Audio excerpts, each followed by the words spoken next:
एक और guys important update था। Welcome back again.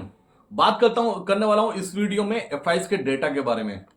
एफआईज के डेटा को पिछले में बहुत टाइम से ट्रैक कर रहा हूं, लेकिन इस बार कुछ अनकंफर्टेबल हो रहा हूं मैं एफआईज के डेटा के साथ में। बहुत बार ऐसा देखने को मिला कि अगर आज एफआईज का डेटा निगेटिव है तो मार्केट उसको पॉजिटिव रिएक्ट कर रहा है कल के दिन में। अगर कल निगेटिव डेटा आता है एफआईज का तो परसों वो ट्रेडिंग सेशन में पॉजिटिव रिएक्ट कर रहा है। अब क्वेश्चन यहां ये रेज होता है क्योंकि एफआईज के डेटा को देखकर हर कोई ये जज करता था पहले कि मार्केट किस डायरेक्शन में जा सकती है। क्या हो रहा है, कौन से ऐसे एफआईज आ गए गाइस मार्केट में जो बहुत शॉर्ट टर्म में पैसा बनाना चाहते हैं। इनका शॉर्ट टर्म होता ही नहीं था। अगर ये बाय करते थे तो कंटिन्यू बाय करते थे, अगर ये सेल करते थे कंटिन्यू सेल करते थे। क्या ये डेटा रिलायबल है? आप क्वेश्चन बहुत सारे रेज हो रहे हैं, मैं क्वेश्चन रेज नहीं कर रहा हूं, बहुत जगह से क्वेश्चन रेज हो रहे हैं कि क्यों ऐसा डेटा मैनिपुलेट किया जा रहा है। आप सोचिए 2 दिन पहले अगर मैं बात करता हूं फ्राइडे के सेशन में ऑलमोस्ट 10,000 करोड़ की बाइंग की थी एफआईज ने, 10,000 करोड़ की।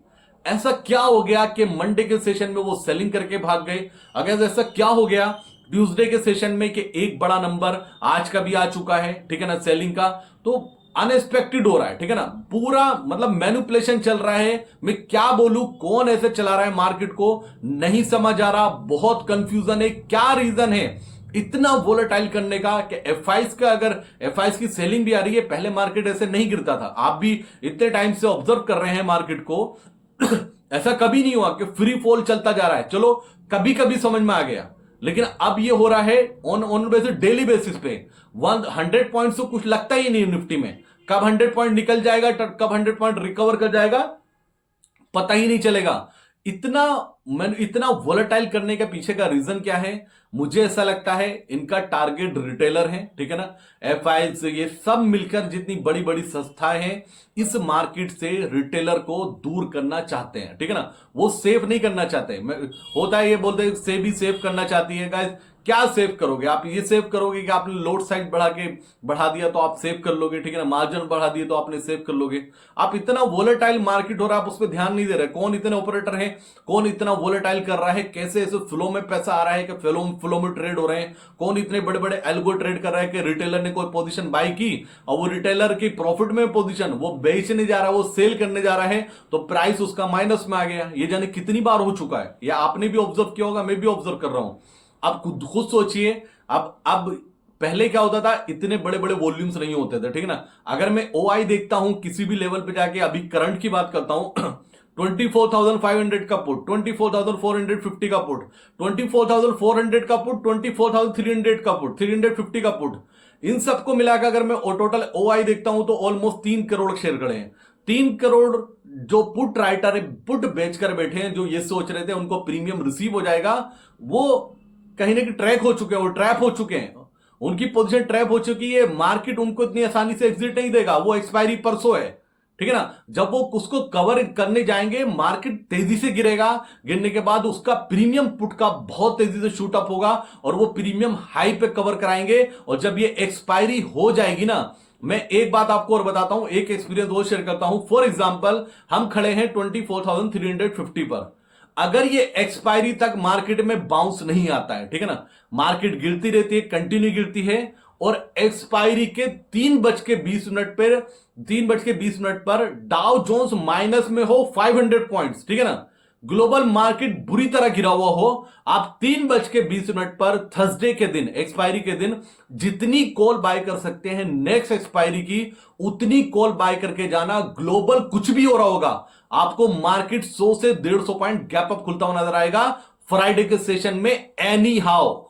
ये मैं आज आपको कुछ यूनिक बताने की कोशिश कर रहा हूं कि आप सोचिए कल के दिन भी मार्केट में गिरावट होती है, 150, मार्केट गिर गिर के 24,000 पहुंच जाता है परसों तक, यानी कि थर्सडे तक, और एक्सपायरी फिनिश हो जाती है 3:320 का टाइम आ चुका है, ठीक है ना, थर्सडे 3:20 का।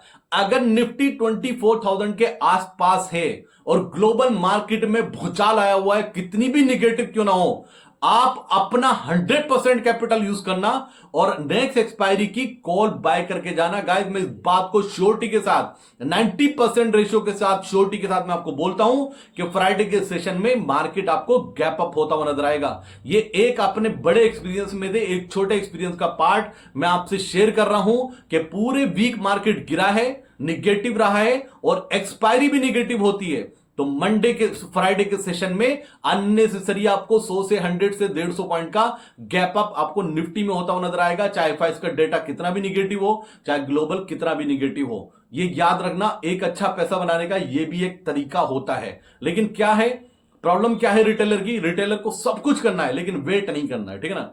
डिसिप्लिन, सब कुछ करना है, उथल पुथल इधर से उधर, लेकिन डिसिप्लिन को फॉलो नहीं करना है। या तो स्ट्रेटेजी बनाइए, इस मार्केट में अगर टिकना है उस स्ट्रेटेजी को फॉलो कीजिए।